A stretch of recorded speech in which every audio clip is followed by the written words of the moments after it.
There's no way we are going to this event now. There's a 0% chance. First and foremost, why are you saying invite? Anybody can go to it. You just buy a ticket to the event and you're all working to try to get me to confirm that I'm going. And you're doing this as if you're trying to like push my buttons and be like, we got to make her get into her ego. So she like shows up and like posts it on social media. Nope. Actually, while I'm attacking the feds, maybe not going to a public event, which the feds are organizing is probably a very good idea. I'm good. You know what I'm going to do? I'm going to listen to Power on my headphones and go see Ye. How's that for a memorial for Charlie Kirk? That feels like the right thing for me to do right now. They killed Charlie because he preached a message of patriotism, faith, and of God's merciful love. But they should all know this. If you thought that my husband's mission was powerful before, you have no idea. You have no idea what you just have unleashed across this entire country and this world. You have no idea.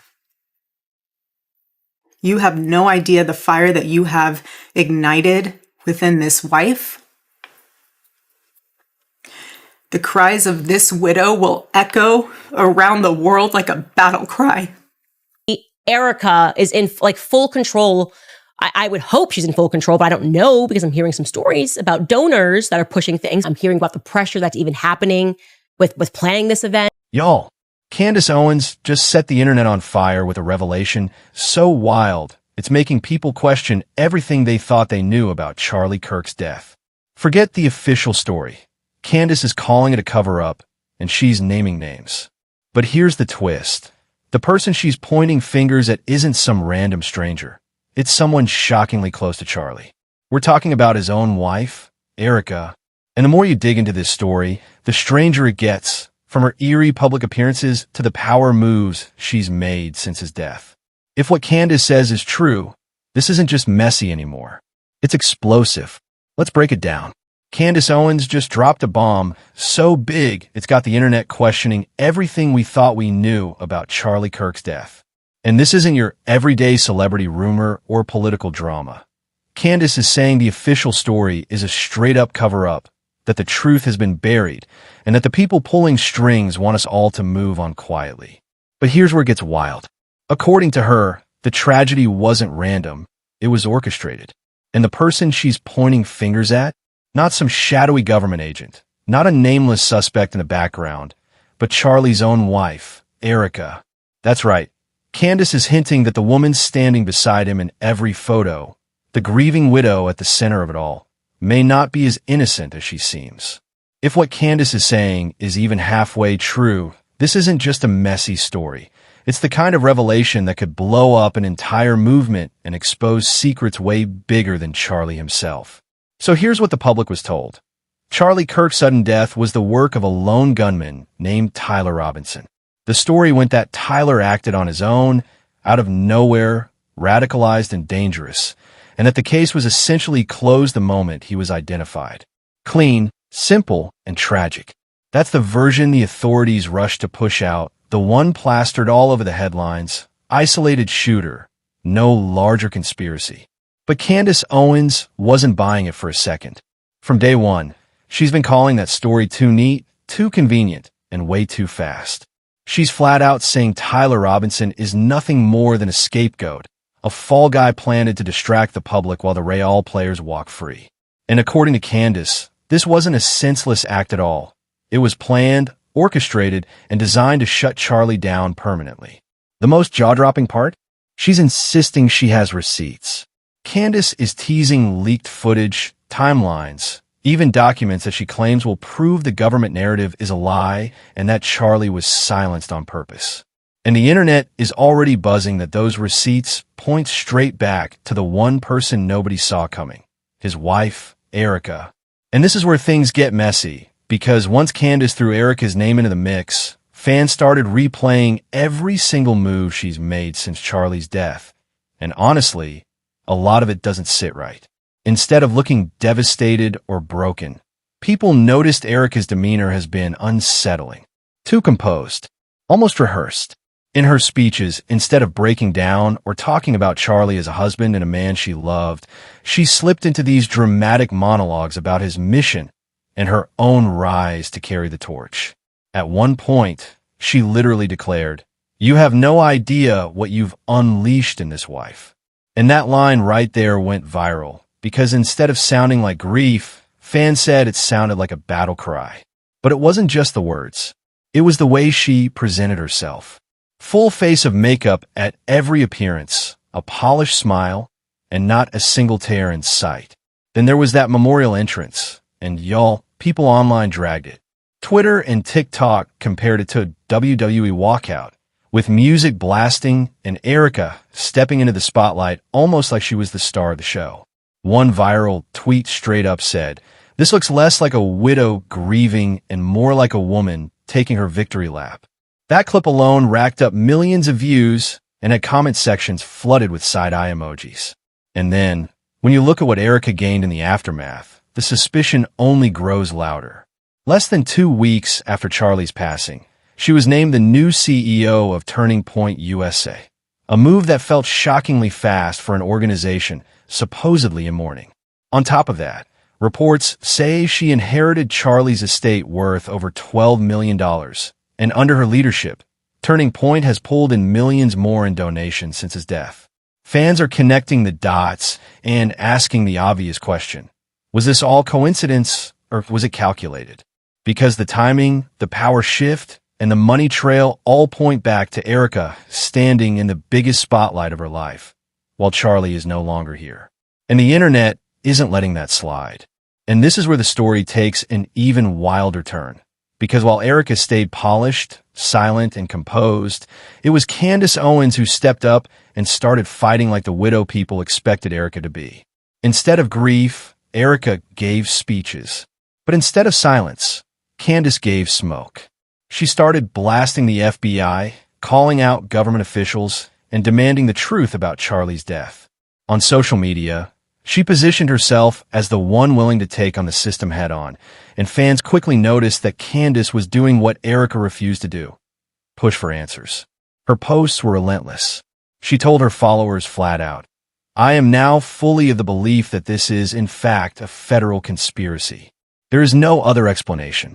They're lying about Charlie Kirk's assassination." In another viral thread, she dropped the kind of line that had the internet buzzing. "If they prefer to try another BS narrative before my show, we'll be happy to shred that one too." Screenshots of those posts spread like wildfire across Twitter and TikTok, with people calling Candace the detective no one asked for, but the one we need right now. And she didn't stop there. Candace even put out public calls for information, saying things like, "If you were in Utah and you saw something today, please email me. This is personal." She was treating Charlie's death like an investigation, building a timeline, piecing together evidence, and hinting that the official narrative was full of holes. And the more she posted, the more people began to believe her, or at the very least, to believe that something about Erika's silence was off.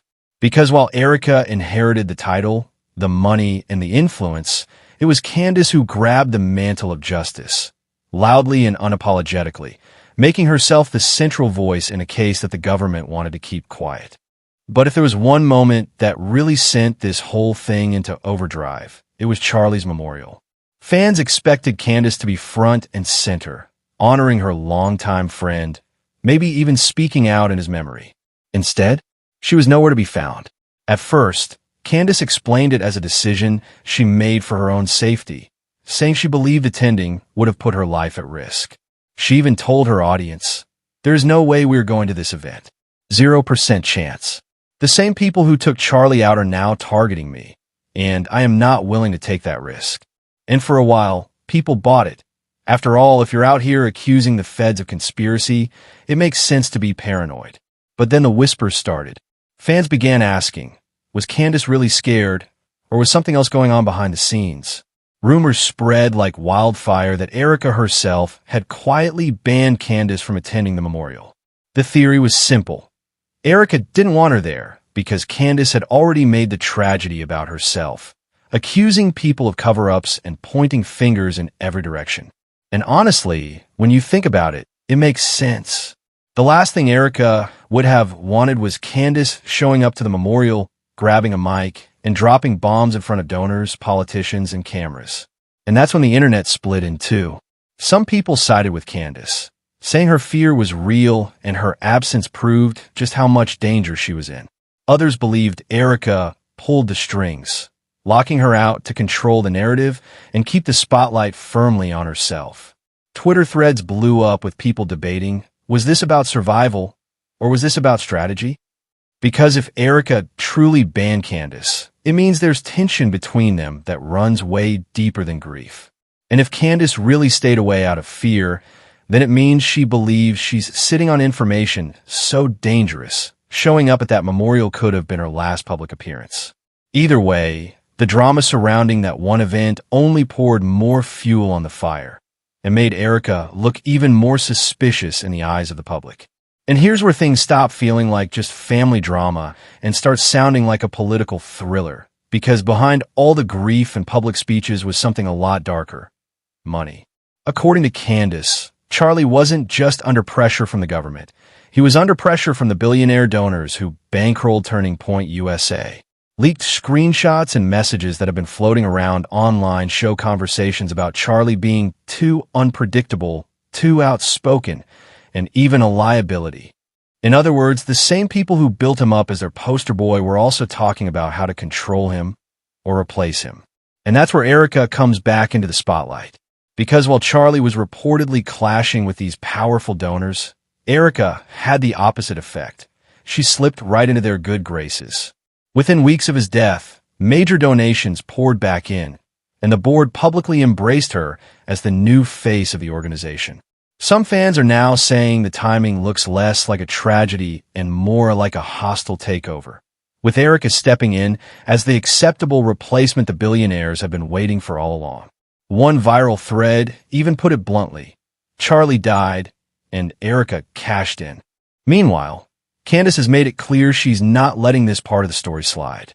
On her show, she vowed, "I know exactly which billionaires pulled the strings, and I will expose every single one of them. You cannot hide behind your money forever." Her framing is simple. Charlie was squeezed, pressured, and ultimately silenced, while Erika walked into the rewards. And now Candace is casting herself as the only one willing to pull the curtain back on a machine that's bigger than just a marriage, bigger than just a death, and maybe even bigger than Turning Point itself. So when you put it all together, Charlie's clashes with donors, Erika's sudden rise, and Candace promising to expose billionaires, the story shifts from gossip to something much more dangerous: a fight for control over money, influence, and the future of an entire political empire. And now we've reached the part that could blow this entire story wide open: the footage. Candace has been teasing for days that she's sitting on video evidence, and she's framing it as the smoking gun that could change everything. She hasn't shown it yet, but she's promised her audience that the drop is coming soon.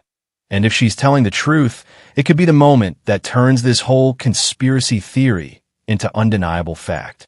Because here's the thing: if the footage drops, and it shows what Candace claims, inconsistencies in the timeline, proof Tyler was a fall guy, maybe even evidence pointing toward Erika or the donors, then the official story is done. It would vindicate Candace, it would expose a cover-up at the highest levels, and it would rewrite how Charlie's death is remembered forever. But on the flip side, if that footage doesn't deliver, if it turns out to be overhyped, edited, or inconclusive, then the entire narrative flips. Erika comes out looking like the wrongfully accused widow. The donors look like victims of slander, and Candace risks being labeled as nothing more than a grifter chasing cloud off a tragedy. That's why people online are treating this like a countdown. Every day that passes without the footage being released, the speculation only grows louder. Is Candace building a bombshell, or setting herself up for the biggest backfire of her career? All eyes are on her next move, because one upload could either prove the conspiracy or collapse it. So here we are, standing at the edge of a moment that could rewrite everything. Candace says she has the footage. Erika is silent, and the billionaires are pretending nothing's wrong. But the truth can't stay hidden forever. Because when, not if, this footage surfaces, it won't just be another headline. It will either confirm that Charlie Kirk was taken out in a calculated hit, proving Candace right and dragging some of the most powerful names in America into the fire, or it will collapse the entire conspiracy, flipping the story on its head and leaving Erika as the wrongfully maligned widow while Candace is exposed as the ultimate opportunist. And that's the real cliffhanger. Which way is this going to break? Will the footage blow the case wide open and take everyone down? Or will it flip the narrative completely and leave Candace standing alone? Drop your thoughts in the comments, because this is the kind of story where public opinion shapes the fallout. And trust me, when that footage drops, we'll be here to break down every single frame.